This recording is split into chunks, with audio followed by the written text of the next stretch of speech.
الحمدللہ رب العالمین والصلاة والسلام علی رسول الامین وعلی آلہ وصحبہ اجمعین۔ قال اللہ تعالی یا معشر الجن والانس ان استطعتم ان تنفذوا من اقطار السماوات والارض فانفذوا لا تنفذون الا بسلطان فبأي آلاء ربكما تكذبان۔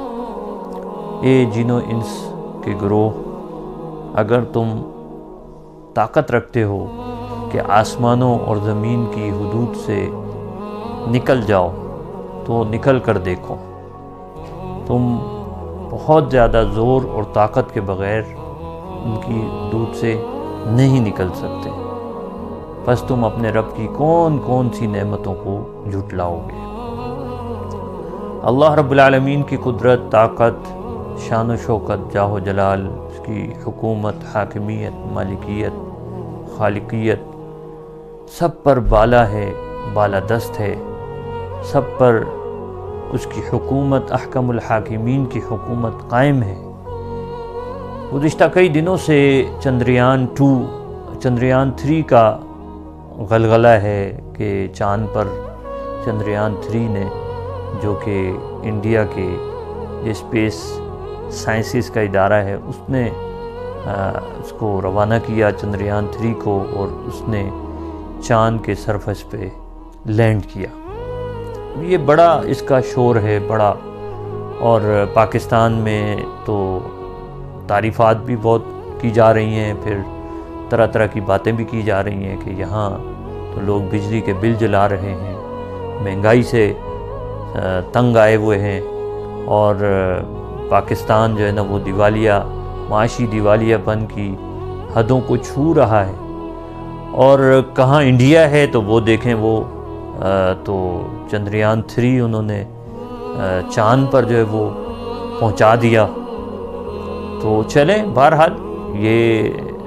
ظاہر بات ہے کہ جو محنت کرتا ہے اس کو اس کا صلہ ملتا ہے۔ تو اگر بالفرض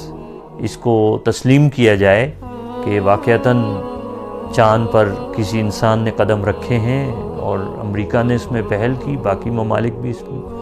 دوڑ میں اس وقت دوڑ رہے ہیں۔ کل کو آپ سنیں گے کہ پاکستان بھی اناؤنس کر دے گا کہ اس نے بھی چاند پہ قدم رکھ دیا، اور کوشش کر کے وہ بھی پہنچ جائیں گے بالآخر۔ تو یہ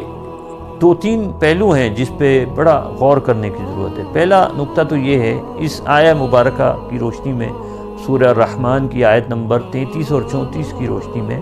اس پہ غور کرنے کی ضرورت ہے۔ اللہ رب العالمین فرما رہے ہیں، اے انس و جن کے گروہ، تم اللہ تعالیٰ کی کائنات کی حدود سے اگر باہر نکل سکتے ہو تو نکلو، لیکن تم ایسا نہیں کر سکتے، بہت زیادہ زور اور بہت زیادہ طاقت چاہیے اس کے لیے۔ اور ظاہر ہے انسان کی طاقت کتنی ہے، کتنی انسان کے اندر قوت ہے، طاقت ہے، انسان کس حد تک جا سکتا ہے۔ اور یہ سب کچھ جو کچھ بھی ہے، انسان کو جو بھی قابلیت، صلاحیت، یہ اللہ رب العالمین کی طرف سے عطا کی گئی۔ انسان اس کو فراموش کر بیٹھتا ہے، اور خدا فراموشی کی روش پر گامزن ہو جاتا ہے، تو اس کا نتیجہ یہ نکلتا ہے کہ اللہ تعالیٰ اس سے خود فراموشی کرا دیتا ہے۔ تو پہلی بات تو یہ ہے کہ انسان کو اللہ رب العالمین کی قدرت، طاقت، شان و شوکت سے انکار نہیں کرنا چاہیے، اس کی قوت اور طاقت کا اعتراف کرتے ہوئے، اس کے سامنے سر تسلیم خم کرتے ہوئے، اس کی کائنات میں تحقیقات ہیں، جستجو ہے، تگ و دو ہے، انسان کرے، لیکن اس کے ساتھ ساتھ رب کی معرفت بھی حاصل کرے۔ اسی لیے قرآن حکیم میں اللہ تعالیٰ نے جو پہلی وحی میں پڑھنے کا حکم دیا، اب ہمیں یہ کہا جاتا ہے لکھو، پڑھو، اور اقرأ بسم ربک الذی خلق، پڑھو جی، پڑھنے کا کام کرو، لکھنے کا کام کرو، تحقیقات کرو، دنیا کا مقابلہ کرو، کرنا چاہیے، لیکن رب کے نام کے ساتھ۔ اقرأ بسم ربک الذی خلق، اپنے رب کے نام سے جس نے پیدا فرمایا۔ تو یہ پہلی وحی ہے۔ تو پہلی وحی میں یہ بات کہی گئی ہے کہ اللہ رب العالمین کی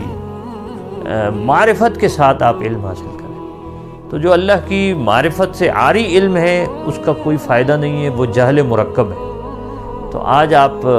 جو سن رہے ہیں کہ دنیا چاند پر پہنچ گئی، تو ٹھیک ہے، وہ تحقیقات کریں گے، جستجویں کریں گے اور دنیا کے گوشے جو ہے وہ دریافت کرنے کی کوشش کریں گے،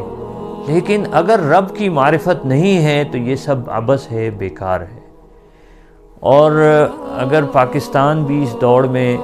چل پڑتا ہے تو پاکستان بھی اگر اللہ تعالیٰ کے نظام سے، اللہ تعالیٰ کے احکامات سے، یہ ملک ہمارا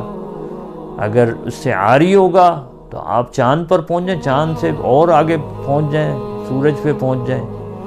لیکن نہیں، کوئی فائدہ نہیں ہے اس کا۔ اور اللہ رب العالمین نے یہی بات اس آیہ مبارکہ میں ہمیں سمجھائی ہے کہ لا تنفذون الا بسلطان، نہیں نکل سکتے، اس کے لیے بڑا زور اور طاقت چاہیے، قوت چاہیے، جو اللہ کے پاس ہے، اللہ تعالیٰ کے پاس ہے۔ تو اللہ رب العالمین کی قوت اور طاقت کے مقابلے میں انسان اپنی قوت اور طاقت نہیں چلا سکتا، اس کی حدود سے باہر نہیں جا سکتا۔ جتنا اللہ تعالیٰ نے انسان کو امکان اس کے لیے رکھا ہے اس سے باہر نہیں جا سکتا۔ پھر یہ ہے کہ اس سے ایک اشارہ اس بات کی طرف بھی ہے کہ آپ اس دنیا میں جتنی مہلت عمل ہے اس میں آپ کر لیجئے جو کرنا ہے، بالآخر آپ نے جانا تو اللہ رب العالمین کے پاس ہی ہے۔ انسان کی ایک اجل ہے، وہ اجل بالآخر آ کے رہتی ہے۔ پھر انسان کل نفس ذائقۃ الموت، ہر انسان نے موت کا مزہ چکھنا ہے۔ موت کو فراموش کر دیں تو رب کی معرفت نہ ہو، موت کو فراموش کر دیں تو پھر یہ علوم، یہ تحقیقات، یہ انسان کے لیے فائدے کی نہیں، ہلاکت کی باعث بن سکتے ہیں۔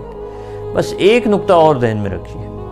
کہ آپ کر لیں اتنی تحقیقات اور ترقیاں، لیکن یہ کیسی ترجیحات ہیں آج انسان کی کہ خود انڈیا میں آپ دیکھیں تو غربت کی انتہا ہے وہاں پر، اور وہاں جو ٹھیک ہے ظاہری طور پہ دنیا میں انڈیا کا بڑا ایک دکھائی دیتا ہے اور ہمیں بھی بتایا جاتا ہے جی انڈیا وہاں پہنچ گیا، وہاں پہنچ گیا، انڈیا نے یہ کر لیا، انڈیا نے وہ کر لیا۔ ٹھیک ہے، اچھی بات ہے، محنت کی ہے تو اس کا صلہ ان کو ملے گا، جو محنت کرے گا اس کو صلہ ملے گا۔ آج پاکستان کے آپ حالات بدل لیں، پاکستان میں آپ کی جو قیادت ہے، لیڈرشپ ہے، وہ اچھی ہو اور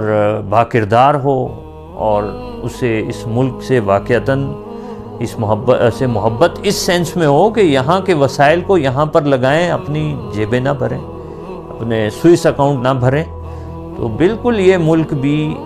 اس کے پاس بھی بہت پوٹینشل ہے، بہت آگے جا سکتا ہے۔ لیکن جو بات میں کہنا چاہتا ہوں وہ یہ ہے کہ اس کو ترجیحات میں، ٹھیک ہے اسپیس ٹیکنالوجی ہے، پھر اسپیس کی فیلڈ میں کام کرنا ہے اور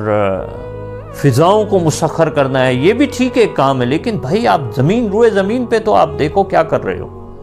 کیا ہو رہا ہے یہاں پہ۔ خود انڈیا کے میں آباد انسان ذرا غور کریں، وہاں کے جو مقتدر طبقے ہیں وہ غور کریں، مسلمانوں کے ساتھ وہاں کیا سلوک کیا جا رہا ہے، وہاں اقلیتوں کے ساتھ کیا سلوک کیا جا رہا ہے۔ کشمیر انہوں نے اس پہ قبضہ کیا ہوا ہے، کشمیر کو،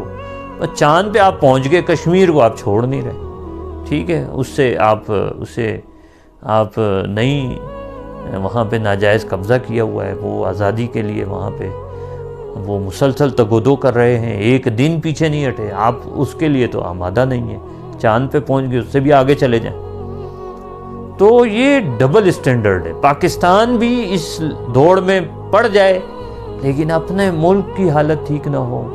اپنے عوام کی حالت ٹھیک نہ ہو، یہاں لوگوں کو حقوق دستیاب نہ ہو، انسانوں کی عزت،